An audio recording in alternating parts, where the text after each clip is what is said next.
The latest Conference of Party meeting will be held in Panama. There is no doubt that the FCTC is keen to push their prohibitionist agenda. Looking forward to COP10, looking forward to be in Panama, that is the country that is going to host us.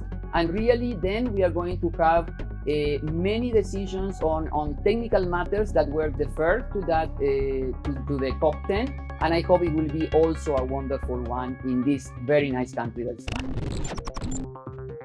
The months before an FCTC CoP meeting is always filled with activity, as parties to the treaty prepare and consumers finalize activities to get the message to delegates and the public that harm reduction is an intrinsic part of the treaty. CAPHRA issued a shadow report on the non-implementation of the Framework Convention on Tobacco Control, Article 1D on harm reduction strategies.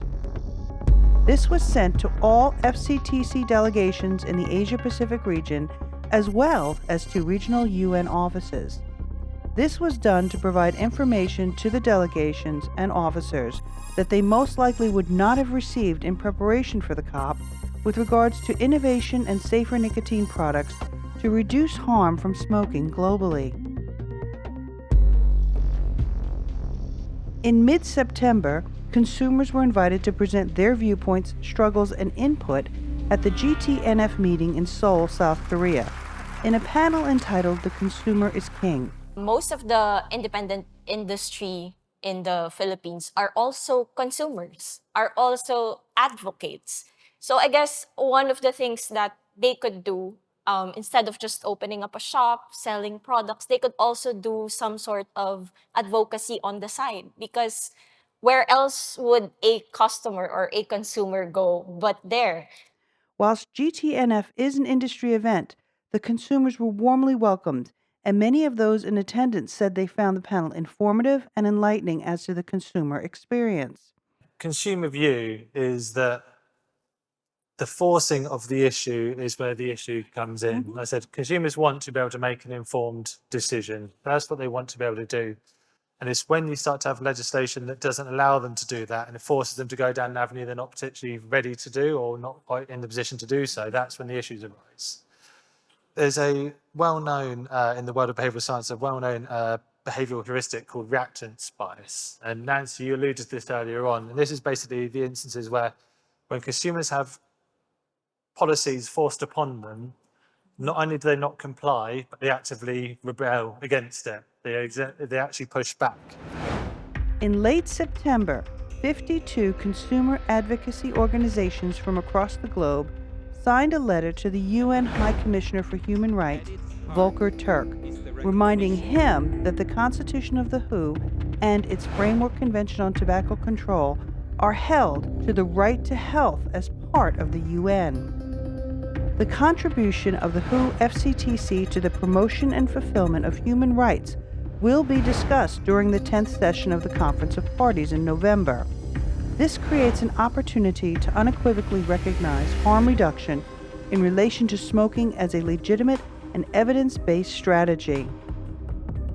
October brings us to the Asia Harm Reduction Forum, which this year was held at the same time as the Western Pacific Regional Office final preparation meeting for the FCTC in Manila, Philippines. Despite all my time as a consumer advocate, 15 years, I've never been invited to speak at a public health conference, not even once. Consumers are routinely excluded from the debate. If you join a Facebook group to correct misperceptions, as many of us have done, you very soon get kicked out. If you try to engage with anti-vaping public health researchers or ill-informed journalists on Twitter, you get blocked. Worse than that, every consumer advocate, every single one that I've met, has at some point been accused of being a shill for big tobacco. Almost all consumer advocates have also been dismissed as what they call anecdotes for telling their story of how harm reduction has worked for them. Yet policymakers seem satisfied to use anecdotes to justify more restrictions and more prohibitions. A recent example was an inquiry in the UK. The UK Health and Social Care Committee earlier this year heard evidence from anti-vaping witnesses who testified with anecdote after anecdote and made claims that vaping causes popcorn lung, that some e-liquids contain nothing but hydraulic oil, and that in their opinion, vaping is far more addictive than smoking. None of these things are true, but they were all nodded through unchallenged by the chair, an MP called Steve Brine.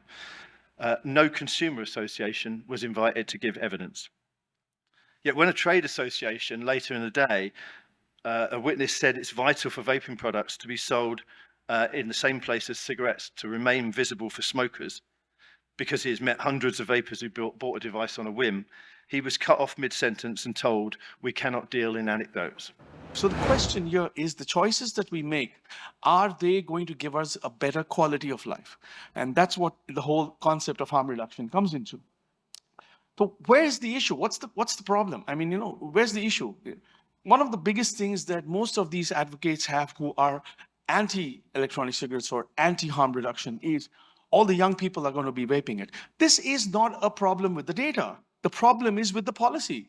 If a product is made available, it's going to be taken up by the youth. I mean, you have to have a policy decision making on this. You need to have really strict rules of who can buy, who cannot buy. You have to regulate it.